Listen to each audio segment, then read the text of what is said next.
Right.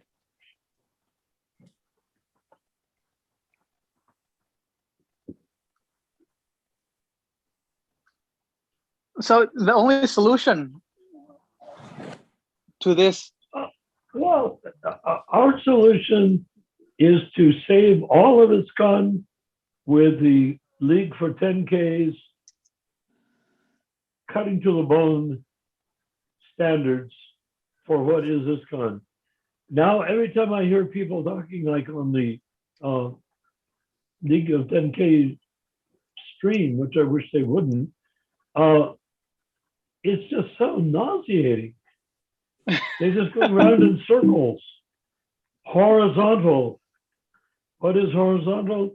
Rupa Manjari, what does Lord Chaitanya and Ramananda talk about horizontal? What's it called? There's Ani Abhilasa Beach. Yes. Yeah. Exactly. The Ani Abhilasa Beach is not a spiritual beach. Now, if you mix Ani Abhilasa Beach with Jnana Karma Beach. Jnana Karma, no, that doesn't help you too much. If you mix Ani Abhilasa Beach with Kanista Adhikari, then you get Kanista Adhikari, horizontal. Very little of Kanista Adhikari is not horizontal. Mm-hmm. I mean, you have a Bhagavad Gita class, some guy's sitting there trying to look vertical like Prabhupada, and in the room is a bunch of horizontal people. Yes. And some of them got really horizontal because they fell asleep. We were discussing about the League for 10K WhatsApp group that all these devotees, they're discussing about accepting the material body as a guru. They cannot accept the sound vibration, which is the main thing. And they're trying to look for a person with a body. Because that's how you run an organization. That's how you run a church. You have the figurehead, Jesus or Prabhupada, whichever you prefer, and then you have a bunch of churchmen that are got position, money, access to all sorts of special treats. You should see what the Catholic popes were doing. They had children. They were having, one time there was a thing during the end of the Black Plague where the Pope had a huge orgy at the Vatican. Interesting. Why? How come, if he's a religious leader, how could he do it? Well, he had the money, he had the desire, and he had a flock that really wanted to get it on with each other. This so that group that we're participating in, these devotees have a serious problem because they cannot see that, they're equating the material body to be spiritual, spiritual knowledge. Yeah, so to be the self. Yeah, self, exactly. And they say, well, you take initiation, then your material body becomes a spiritual body, so you're now in your spiritual body. But they haven't got a clue what the spiritual body is.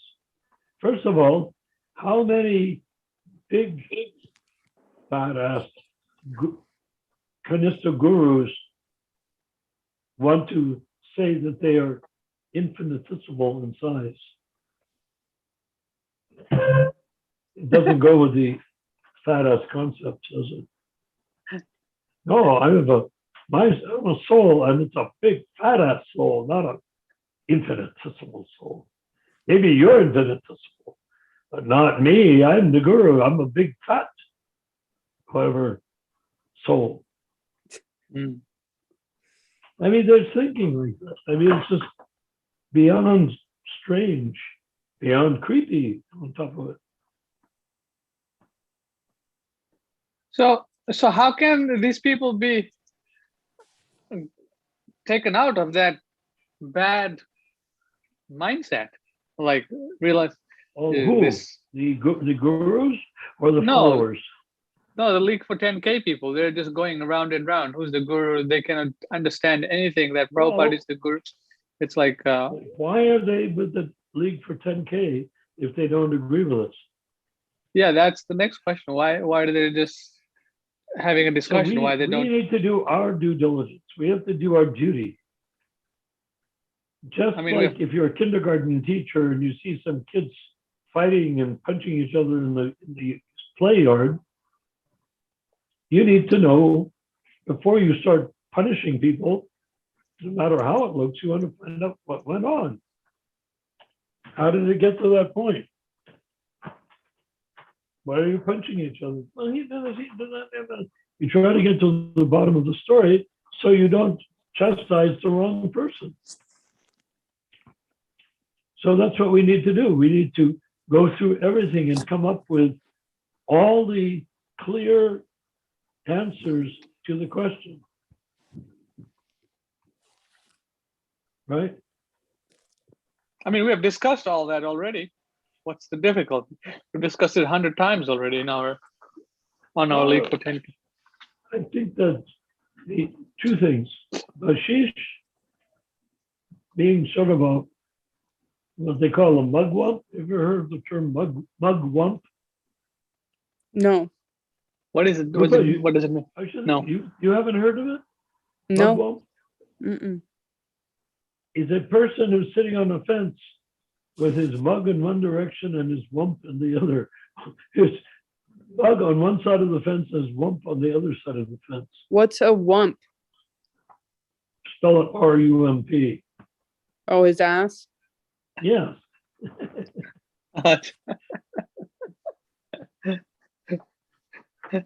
So, in other words, somebody who has a divided point of view. A fence sitter. A fence sitter. Okay, I got it. Yeah. Mugwump means fence sitter, except that they said because you have your face on one side, and if you're sitting on a fence, your face is on one side and your butt is on the other side. You're getting sliced down the middle. Yeah. Yeah, well, if you can't come to a conclusion, you definitely are. So all these misconceptions they have about Srila Prabhupada being the Shiksha and Diksha, or Srila Prabhupada is the Diksha and I am the Shiksha Guru, all these misunderstandings that they have needs to be rectified for them to progress in the League for 10K.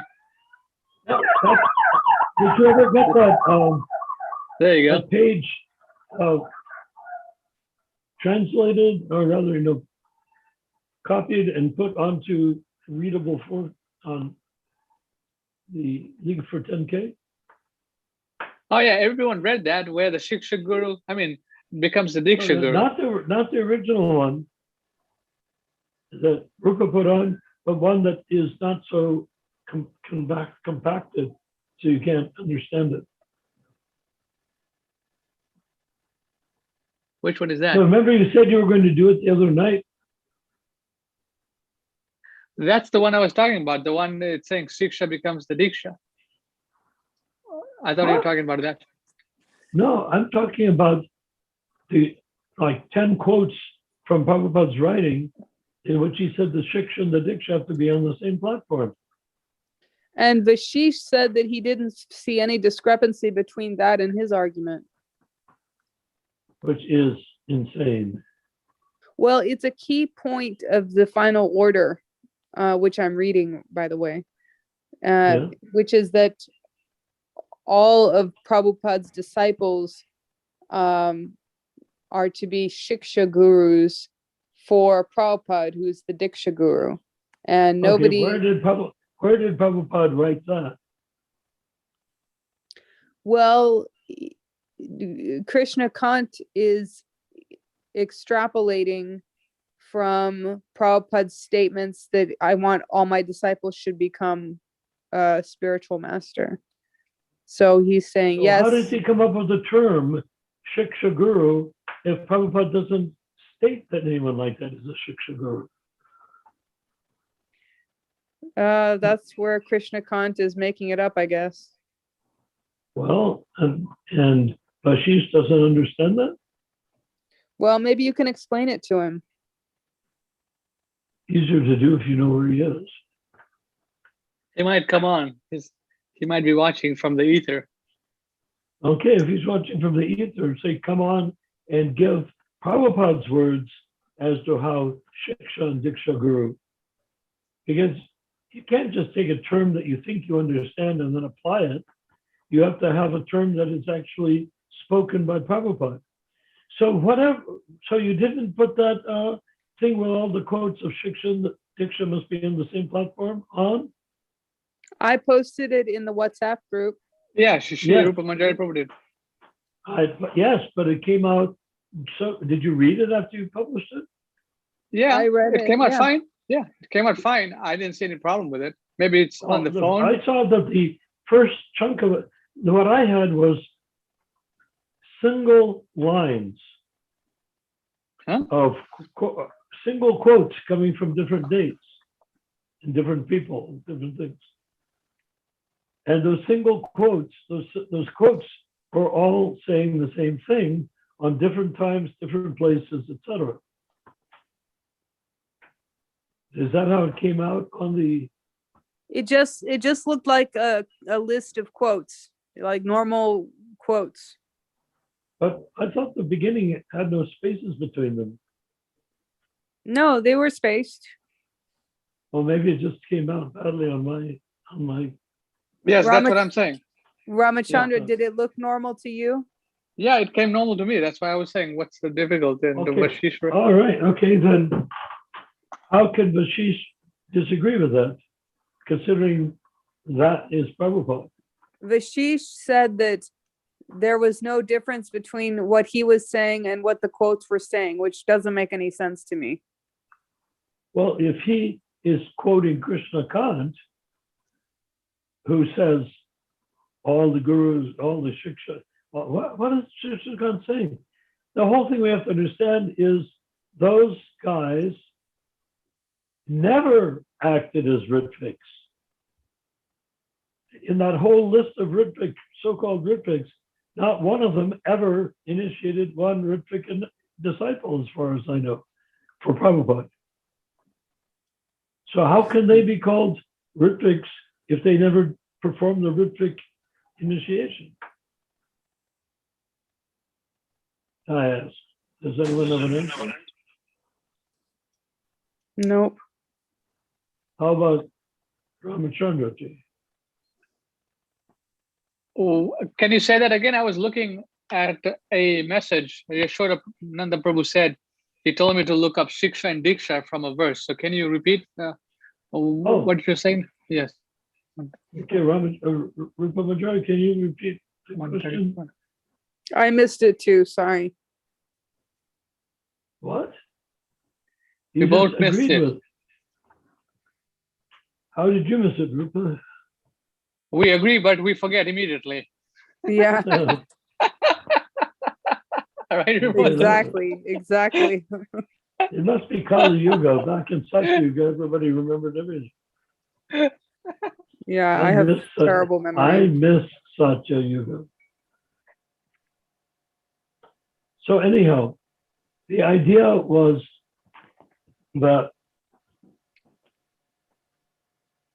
Okay, I found it. Yes. how can this, okay, where did Krishna Kant get the idea of Shiksha Guru when it's not in Prabhupada's writing?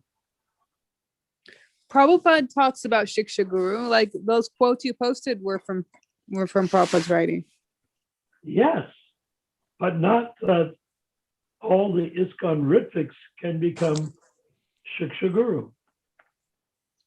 Okay, I found some Oh, by the quotes. way, I remember what I was asking before, and that is, did the so-called Ritviks of Tamal's creation Did they ever perform even one Ritvik initiation for Prabhupada? Not that I know of. What do Hansadura you probably think? did, no? Hansadura didn't do it? Why would he do it? He said Prabhupada only elected Ritviks, and after he went down, he did not do any Ritvik initiations? No? No, didn't do any Oh. initiation. Okay.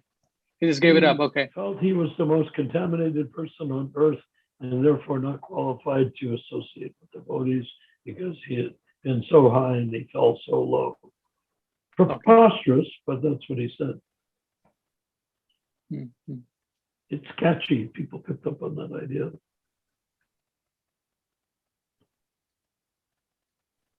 Okay, so what are you coming up with, Ramachandra?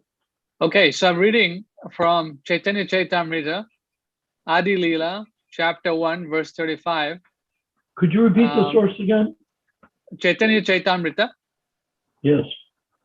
Adi Leela, chapter 1, Yes. verse 35. Okay. So it's talking about, says, Mantra Guru Are Yatha Shiksha Guru Gane, Tan Hare Charane Age Kariya Vandana. So let's read the translation. I offer my respectful obeisances at the lotus feet of my initiating spiritual master and all my instructing spiritual masters. So here's the key here. There's one initiating spiritual master and all my instructing spiritual masters. Now, what period of history did that take place? So let's read the purport and then we'll discuss. Yeah, So, but you don't know what year that was spoken? Well, this book was written when? After the disappearance of Sri Chaitanya Mahaprabhu? Just afterwards by Krishna Das Kaviraj. Yes, yes. So in that time, it's quite possible there were a lot of pure devotees. Oh, yeah, of course, yeah. At the time of Lord Chaitanya. In fact, we know there were. Yeah, they're all mean coming. That 500 years later, that there's still a lot of bunch of pure devotees. Yes, right. So sitting in a bar, twiddling their fingers, waiting for someone to come for spiritual instruction. So in this case, we have already discussed that there can be one Diksha spiritual master who's a Uttam Adhikari, and then there are many other Uttam Adhikari Vaishnavas present, and then the Diksha Uttam Adhikari can instruct that now you go take Shiksha from the other Uttam Adhikaris. That's what it says?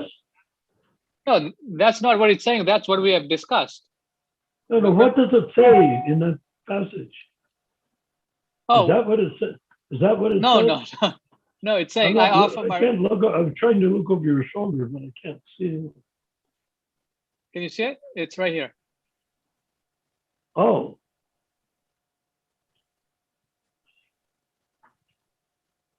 Okay.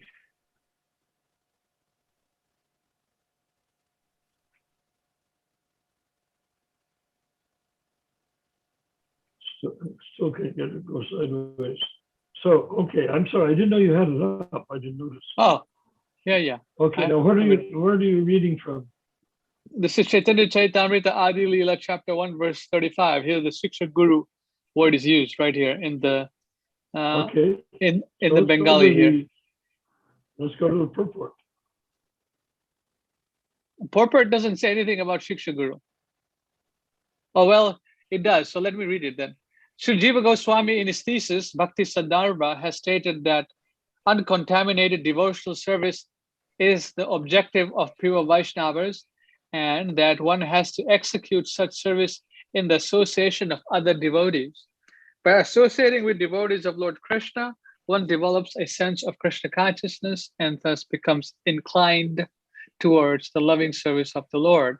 This is the process of approaching the Supreme Lord by gradual appreciation in devotional service. If one desires unalloyed devotional service, one must associate with devotees of Sri Krishna, for by such association only can a conditioned soul achieve a taste for transcendental love and thus revive his eternal relationship with Godhead in a specific manifestation and in terms of specific transcendental mellows, rasa, that one has eternally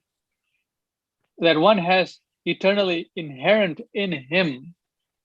Now, wait, do you catch that he's talking about a Madhyamadikari becoming an Uttamadikari and entering into his rasa with Krishna?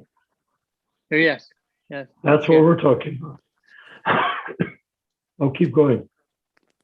All right, You the haven't second missed that paragraph. point. Did anyone miss that point? So one thing is that you have mentioned that we co-create that transcendental mellow or that rasa, but here Srila Prabhupada is saying here Sri Krishna, for by such association one only what am I saying? For by such association only can a conditioned soul achieve a taste for transcendental love and thus revive his eternal relationship with Godhead in a specific manifestation and in the terms of the specific transcendental mellow, rasa, that one has eternally inherent in him. Okay. Now the word rasa means exchange. Right. Or transcendental mellow means between you and Krishna. The transcendental mellow is between you and Krishna. Now, are you saying recreating? I don't know the details, but I would say that I would be surprised if you might regain the same swarup, but would you regain the same mood? If you did, why did you fall down? And won't you fall down again for the same reason you fell down before? That's but I can't answer the question. And on top of it, I would like to say it doesn't matter. Right. It doesn't matter if you regain your relationship with it. Yeah, it doesn't matter, right? The Madhyamadikari has to go trial and error. That's the way Prabhupada expressed it, with the guidance of Paramatma, according to Bhaktisiddhanta Saraswati Thakur. So if you want to find your rasa with Krishna, either you find it again or you recreate or you create it as create it from what's left of your spiritual nature after you felt in the material world. Yeah, in both ways, it's like you have forgotten, but you remember, so you can call it you're creating it again, but it's actually already there, but you're just remembering it. So you can say that it's been created again. It's not that vital. It just makes it easier to understand, because how do you go from being a conditioned soul in the Kanista Adhikari platform, how do you go from there to a rasa with Krishna unless you co-create it with Krishna? Right. What does it say here about that? Yeah, let's read the next paragraph. Okay. The next one, or go over this one and get the details of it? No, I think we should continue here. I'll skip ahead here, this part here I'll read, because it's talking about the shiksha part. Okay. The expert spiritual master knows how to engage his disciples' energy in the transcendental loving service of the Lord, and thus he engages a devotee in a specific devotional service according to his special tendency. A devotee must have only one initiating spiritual master, because in a scripture, acceptance of more than one is always forbidden. This brings up a point that the ISKCON bogus gurus, when they fell down, they would have someone reinitiate them. Yes. So that's a big taboo here. A devotee must have only one initiating spiritual master, because in the scriptures, acceptance of more than one is always forbidden. There is no limit, however, to the number of instructing spiritual masters one may accept. Generally, a spiritual master who constantly instructs a disciple in spiritual science becomes his initiating spiritual master later on. So there are a couple of points. I don't say that's constantly, consistently, no? Constant. Doesn't it say consistently, not constantly? Consistent, no, constantly. Are you sure? See, the trouble is I can't read this because... Rupa Manjari, what do you say? Constantly. It says constantly. Constantly. Yeah, constant. Yeah, constantly, not consistently. Okay. You see, I can't read it because I can't turn it sideways. No problem. We'll read it for you. Tiny. Yes. Okay. Okay. So there's these 2 points. The guru falls down and another person takes another Diksha guru. So the first person who gave the spiritual name, what happens to that? And this devotee takes another guru. And then... Well, it's completely stated here that that's not allowed. Yeah. So we have to wipe off all the second and third and fourth times a person takes a guru because it doesn't occur. And if his first guru fell down, then in one sense, he was never initiated. Yes, exactly.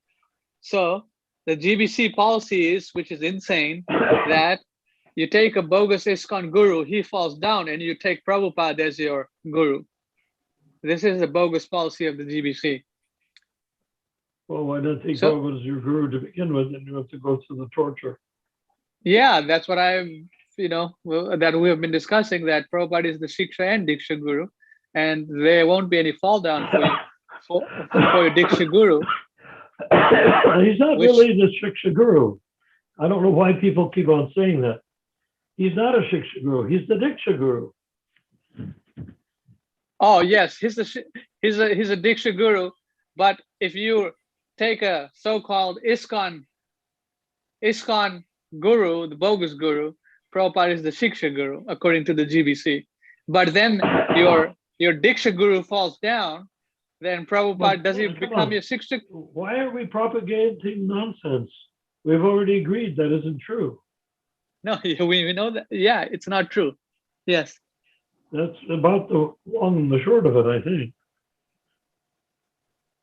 Why do we have to start talking Diksha Shiksha in terms of ISKCON when they are only desperately struggling, trying to not be perceived as crooks? We're talking about Shiksha here in this context means that the pure devotee guru, one Diksha guru, which is Srila Prabhupada, he sends the disciple to another pure devotee guru to study under. Yeah, depending on what that study is, but that study has to be on the Uttama Adhikari platform, so he would not send his disciple unless his disciple were already on the Uttama Adhikari platform. Right. Yeah, that's what's here. So the or possibly just to get detailed instruction while approaching the Uttama Adhikari platform, but it has nothing to do with Diksha. Yeah, just like, you get to learn. I think Sarup Damodar instructed Jiva Goswami, right? Yes. Could be, considering Jiva Goswami is a associate of Radharani and Krishna in the spiritual world. And yes, a couple of Goswamis were sent by Lord Chaitanya Mahaprabhu to study under Rupa Goswami and Sarup Damodar. So in that case, that's... Are you aware of the fine tuning of why? There's other writings. These people were sent to study under those other ones because that is a way of working out and amplifying their relationship with each other in Krishna Loka. Yeah. You see what I mean? Right. And there was, go ahead, Surupamaji. We have to understand that all these personalities that came with Lord Chaitanya were Eternal residents associates, of Krishna yeah. Loka. Right. So anybody who wants to start copying them, they better Good luck. realize that it's too far away. The pastimes that the six Goswamis and others had with each other, like the one you're describing, Diksha Shiksha, was actually fine-tuning their rasas with Krishna and each other with Krishna in the spiritual world, not on Bengal. You see? Okay, let's keep reading. These morons don't seem to know. They don't seem to know that Lord Chaitanya's pastimes are Krishna's pastimes in Krishna Loka. Okay. Yes, let's continue reading. Okay. One should always remember that, one should always remember that a person who is reluctant to accept a spiritual master and be initiated is sure to be baffled in his endeavor to go back to Godhead. One who is not properly initiated may present himself as a great devotee, but in fact, he is sure to encounter many stumbling blocks on his path of progress towards spiritual realization, with the result that he must continue his term of material existence without relief. Such a helpless person is compared to a ship without a rudder, for such a ship can never reach its destination. It is imperative, therefore, that one accept a spiritual master if he at all desires to gain the favor of the Lord. The service of the spiritual master is essential. If there is no chance to serve the spiritual master directly, a devotee should serve him by remembering his instructions. There is no difference between the spiritual master's instructions and the spiritual master himself. In his absence, therefore, his words of direction should be the pride of the disciple. If one thinks that he is above consulting anyone else, including a spiritual master, he is at once an offender at the lotus feet of the Lord. Such an offender can never go back to Godhead. It is imperative that a serious person accept a bona fide spiritual master in terms of shastric injunctions. Sri Jiva Goswami advises that one not accept a spiritual master in terms of hereditary or customary social and ecclesiastical convention. Hereditary, there goes Krishna Balaram Swami. Social and ecclesiastical conventions. Yes. Yeah. Keep going. One should simply try to find a genuine qualified spiritual master for actual advancement in spiritual understanding. Let's see, is there more? Nope, that's it. So here, there it is. Prabhupada is saying here, in the absence of the Diksha Guru, what does Prabhupada say?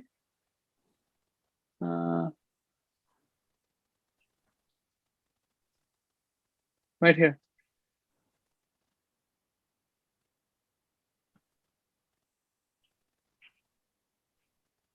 Oh, right here, I mean this part. So I don't know why people are so, they want to take other bogus gurus. This part is very clear. Because they don't care about the clear. They don't care about Krishna Loka. They just care about being a Kanistadikari in the material world in a group called ISKCON. Yeah, that's it. There's no difference between the spiritual master's instructions and the spiritual master himself. In his absence, therefore, his words of direction should be the pride of the disciple. If one thinks that he is above consulting anyone else, including a spiritual master, he is at once an offender at the lotus feet of the Lord. So there you go. This part I was gonna. Yeah. So their only hope is to pick up Srila Prabhupada from his instructions and his books. And that's it. Undoubtedly is why Prabhupada said, I will never die. I will live forever in my books, and you will utilize. Okay. Right? Then, yes. So that's what we're doing here. Yeah, that's what we're doing here, but that's what we have to make clear to all of ISKCON. These quotes could not be clearer, but they're not being processed through groupthink of a bunch of motivated clergy that have their own positions to worry about. Okay, the Shiksha Guru comes up again. Yeshai Goshai Guru, Shiksha Guru Ye Amara, Tan Shabre Pada Padma Koti Namaskara. So it's saying, there are these six are my instructing spiritual masters, and therefore I offer millions of respectful obeisances unto their lotus feet. So now let's go back to the six Goswamis. And so six means the six Goswamis? Yes. Yeah, yes. So they're talking about Shiksha Guru here. Krishna Das Kaviraj is saying, the instructing spiritual masters are Srila Rupa Goswami, Srila Sanatana Goswami, Srila Bhatta Raghunath, Sri Jiva Goswami, Sri Gopala Bhatta Goswami, and Sri Raghunath Das Goswami. So these are all eternally liberated souls coming from Krishna Loka. So yeah, and they are also, if you're a disciple of one of them or of someone else and they're your Shiksha Gurus, the fact is that they are the ones that understand the tiny details of your rasa with Krishna, or your rasa, or your role in relationship to one person, another person, another person, another person in Krishna Loka about your rasa with Krishna. This is beyond the material world to begin with. Something that right. all these Guruvadi types can't even imagine. Right. Then Prabhupada says in the purport, by accepting the six Goswamis as his instructing spiritual master, the author specifically makes it clear that one should not be recognized as a Gaudiya Vaishnava if he is not obedient to them. That's a very good, interesting point. So if people so this don't is accept, all way beyond anything ISKCON has been taught by Prabhupada. Except it's in the Chaitanya Charitamrita, right? right, which But is who reads that? There's too many important details to be taken care of, including who gets to initiate who in ISKCON. okay. I think let me see. Let me look at the references some more. Yashoda Nandan Prabhu sent references, so I'm just looking it up. Then he says, very powerful purport. When did he send those? Oh, he sent it to me 1/12/2021. That was the date, 1/12/2021. Yeah, you mentioned that. Yes. Okay, let's go to regarding Shiksha Guru. Also read Chaitanya Chaitamrita Adi Leela 147. I think we did read 147. No, we haven't read 147. Okay, let's go to 147. Okay, this is also very okay.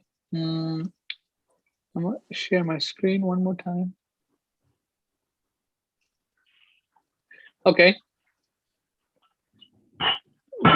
The purport, I mean the translation, Shiksha Guru Ke Tan Jani Krishna Sarup. What is this one? Antaryami. Antaryami, yes. Bhakta Shrestha E Dui Rupa. One should know the instructing spiritual master to be the personality of Krishna. Lord Krishna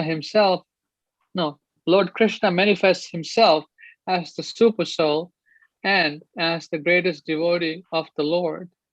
So is this referring to Lord Chaitanya Mahaprabhu? One should know I think so. One should know the instructing spiritual master to be the personality of Krishna. Lord Krishna manifests himself as the super soul and as the greatest devotee of the Lord. So it's talking about Krishna as the instructing spiritual master, Lord Krishna himself, him as the super soul. Paramatma is talking about Paramatma also, right here.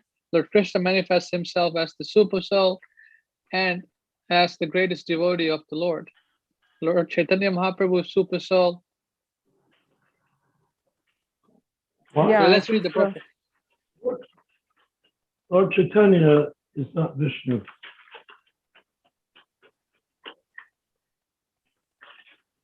No, he's talking about in context that the Paramatma can guide from inside.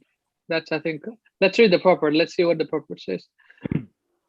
Srila Rupa Manjari Prabhu, why don't you read? Okay.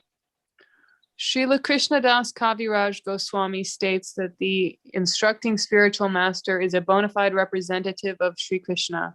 Sri Krishna himself teaches us as the instructing spiritual master from within and without.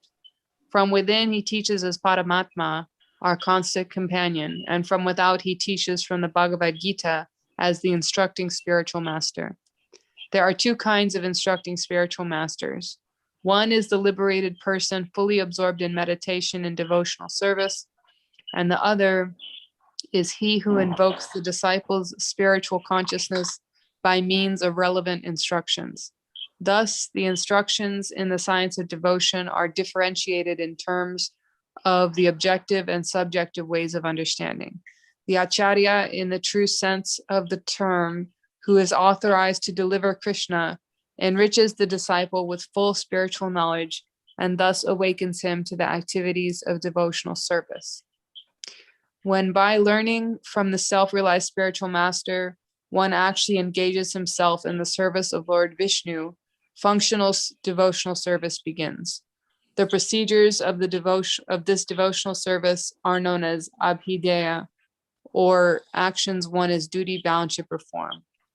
Our only shelter is the Supreme Lord, and one who teaches how to approach Krishna is the functioning form of the personality of Godhead. There is no difference between the shelter-giving Supreme Lord and the initiating and instructing spiritual masters. That's a key point right there. I'll read it again. There is no difference between the shelter-giving Supreme Lord and the initiating and instructing spiritual masters.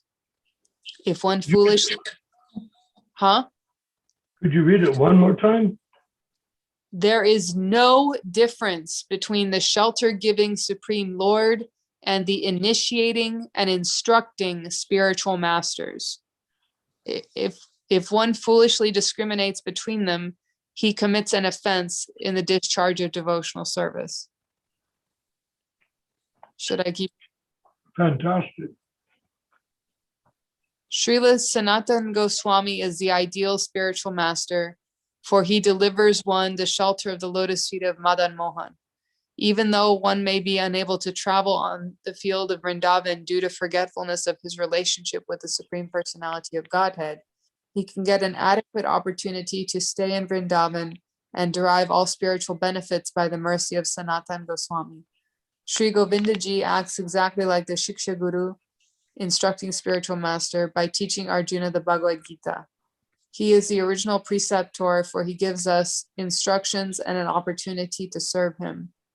The initiating spiritual master is a personal manifestation of Srila Madan Mohan Vigraha, whereas the instructing spiritual master is a personal representative of Vigraha. Both of the deities are worshipped at Vrindavan. Srila Gopinath is the ultimate attraction in spiritual realization.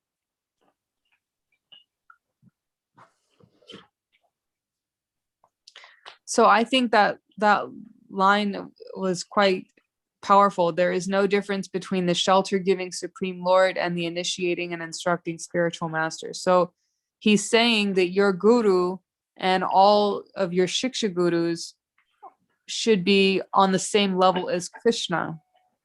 Must be. Must be. So That should be. we have already come to the conclusion previously. Now it's stamped in concrete that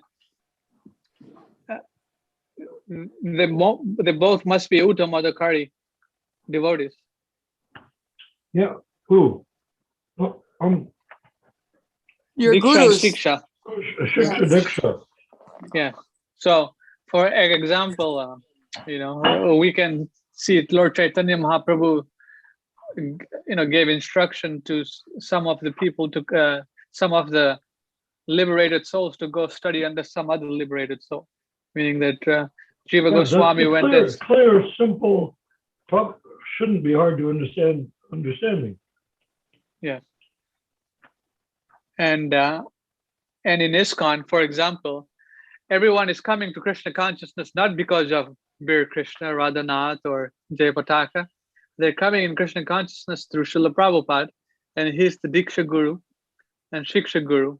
Now, if Prabhupada will not tell you to go study under some neophyte or some, some person that is. Precisely. Some so idiot. you study, yeah, some idiot that will fall down, and then GBC tells you to take another bogus guru. In this way, a lot of people have been cheated through the scams that. And they're cheating themselves if they believe it themselves. Yeah, actually, they deserve it if they cannot come to this conclusion that we have understood ourselves, and we have made the point many times that. But there's no reason for them to do that because it would take away their job. What do you mean, job? They have a high-paying job of being the Diksha Guru. I see what you're saying. It's all about the money. $80 is fairly high price. No? It's all Radhanath Swami as of 2008 had $85 million. Right. Oh my. Yeah, but I think a lot of that was inherited. Whatever it is, it's good money.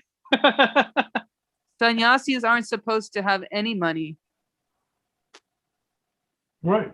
Prabhupada kept a small fund that was floating that he didn't have sole access to, but was money that he used from stray sources that came in to protect the movement from things when ISKCON money would be better off not used. Prabhupada was expert. Paying off his wife and his kids.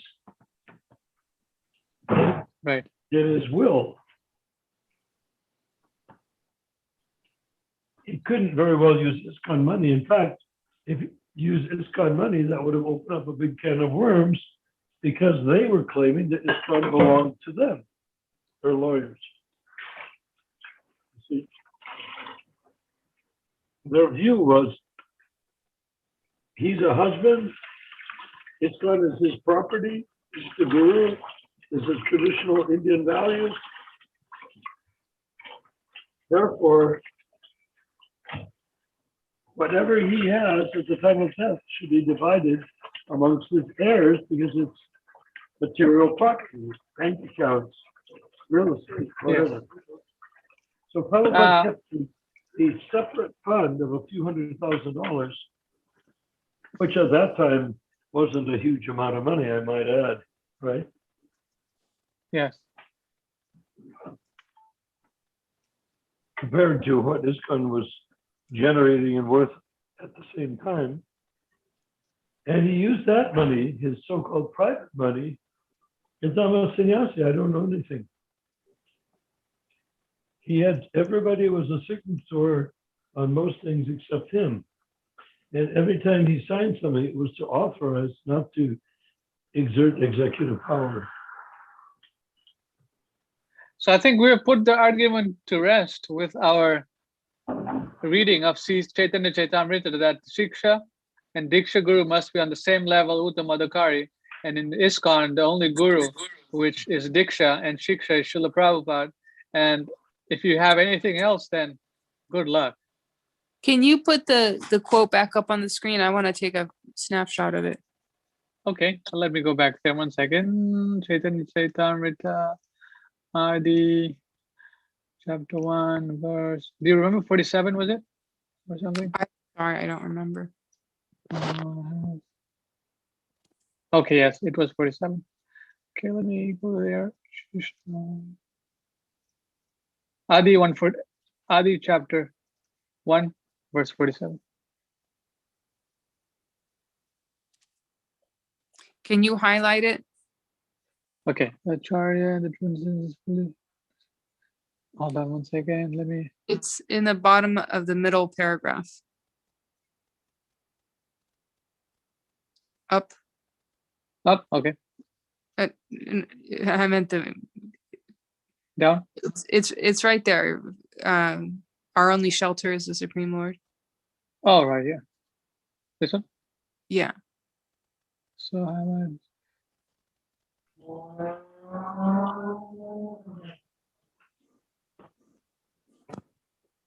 Okay. Thank you. Jai. Okay. Wow, we put that argument to the rest. Well, Well, we that's have, but yeah, we can put, we've put the argument to ourselves to the rest.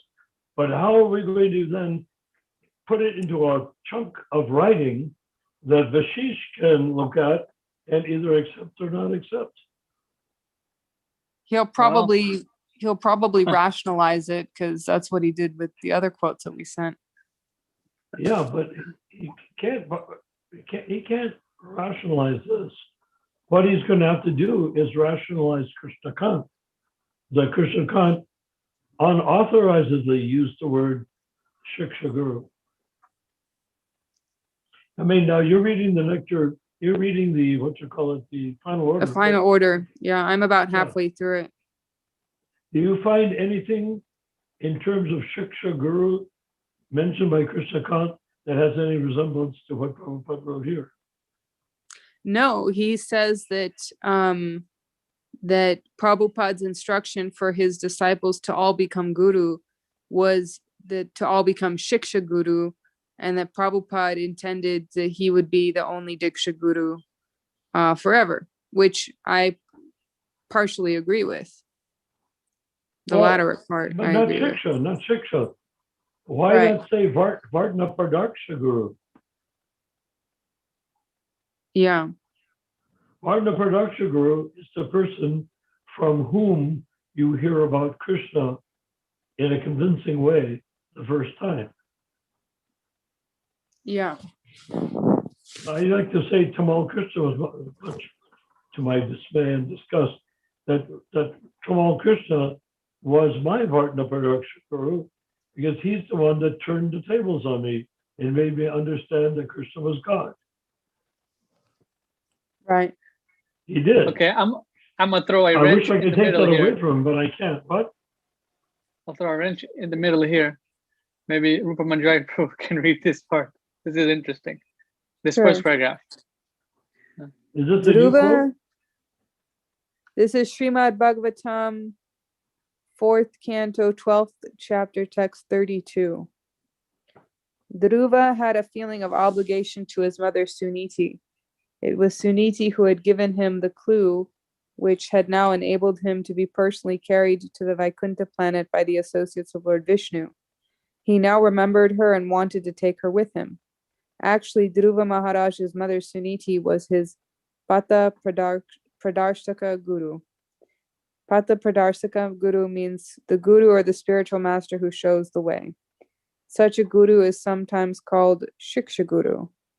Although Narad Muni was his Diksha Guru, initiating spiritual master, Suniti, his mother, was the first who gave him instruction on how to achieve the favor of the Supreme Personality of Godhead. It is the duty of the Diksha Guru, of the Shiksha Guru or Diksha Guru, to instruct the disciple in the right way, and it depends on the disciple to execute the process. According to Shastric injunction, there is no difference between Shiksha Guru and Diksha Guru, and generally the Shiksha Guru later on becomes the Diksha Guru. Suniti, however, being a woman and specifically his mother, could not become Dhruva Maharaj's Diksha Guru. Still, he was not less obliged to Suniti. There was no question of carrying Narad Muni to Vaikuntha Loka, but Dhruva Maharaj thought of his mother. So there you go. Here, in what context is Shiksha Guru being used? Can we say that the Shiksha Guru in this case was a liberated soul? A mother? But yeah. Well, obviously, because she's the mother of Lord Dhruva Maharaj. Dhruva.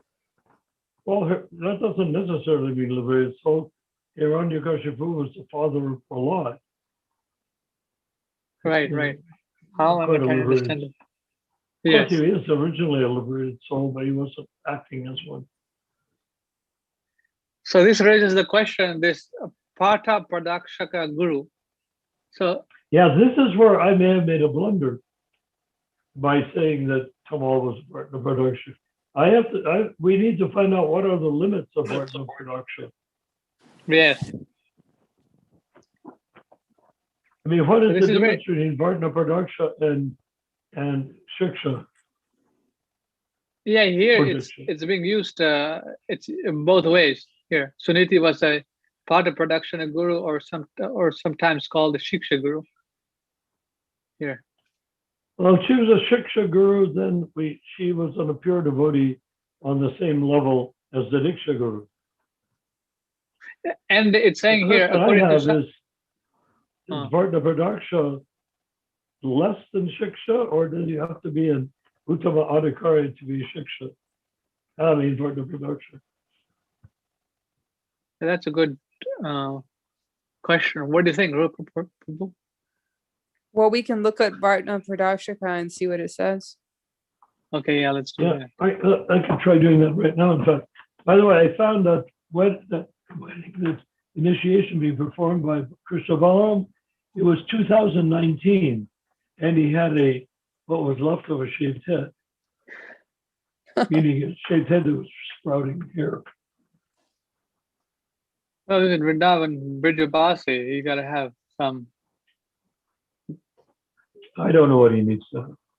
I am ignorant. But one thing I did notice is his tilak on his forehead was very nice, but on his arms, not at all nice. Smears. Okay, here, this is also interesting. I'll read What did you find? This is from Chaitanya Chaitamrita Madhya Leela, chapter 8, verse 128. It's talking about Just read it. the spiritual master who first gives information about spiritual life is called the Vartma Pradakshaka Guru. The spiritual master who initiates according to the regulations of Shastras, it is called Diksha Guru. And the spiritual master who gives instructions for elevation is called Shiksha Guru. Factually, the qualifications of a spiritual master depend on his knowledge of the science of Krishna. It does not matter whether he is a Brahmana, Kshatriya, Sannyas, or Shudra. This injunction given by Sri Chaitanya Mahaprabhu is not at all against injunctions of the Shastras. In the Padma Purana, it is said. So here, a spiritual master who first gives information about spiritual life is called the Varta Mahapadaksha Guru. Say that again. The spiritual master who first gives information about spiritual life is called Vartma Pradarshika Guru. So how does that differ from Shiksha? Well, in the other context with Suniti, Prabhupada says that these two terms he interrelated. I'm looking for a new context. A new context. Okay, let's see.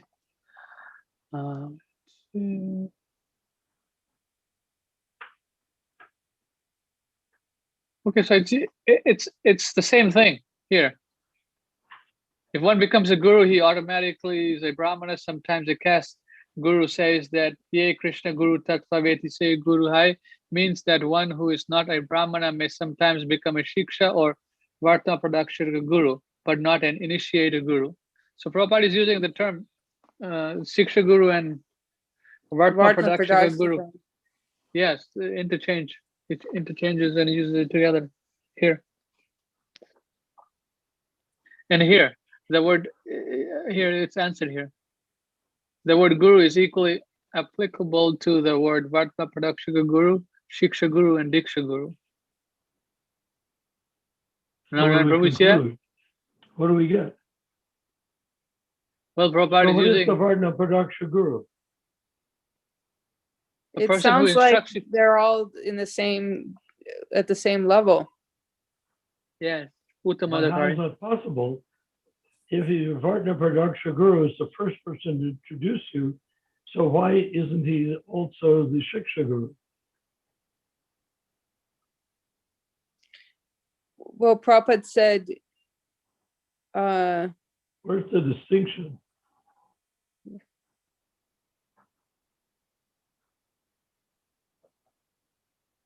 He's using them interchangeably, like Ramachandra said. Well, they're not One purely interchangeable.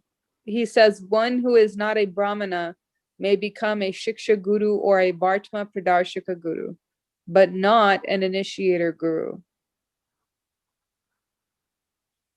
The word Guru is equally applicable to the Vartma Pradarshika Guru, Shiksha Guru, and Diksha Guru. And what scripture is that from? Madhya Lila, yes. Huh? Madhya Lila 8:128. Well, doesn't that sort of clash with the idea that the Shiksha Guru and Diksha Guru are on the same level? No, it doesn't clash, because for us, whatever we have learned is from Srila Prabhupada. So we're not making anything up here. We're reading Prabhupada's books. But I'm saying, if people say there's a difference between Shiksha Guru and Diksha Guru, it looks as though the Shiksha Guru may not be on the same level as the Diksha Guru. No, we're getting Shiksha. No, we're getting Shiksha from Prabhupada. We're not getting. What did it say in the text? What does it say in the text? Rupa? One who is not a Brahmana may become a Shiksha Guru or a Vartma Pradarshika Guru, but not an initiator Guru. One who is not a Brahmin. So that's kind of odd. Prabhupada is saying one who is not a Brahmin. A Brahmin is like entry level for anything. Yeah. Well, not entry level. In terms of wrench. Yeah. So this threw a wrench in the middle. So we gotta keep going, I guess.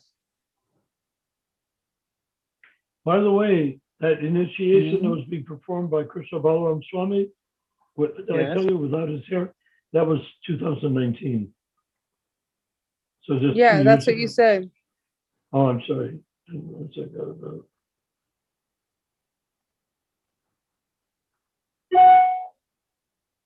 Okay, we read that.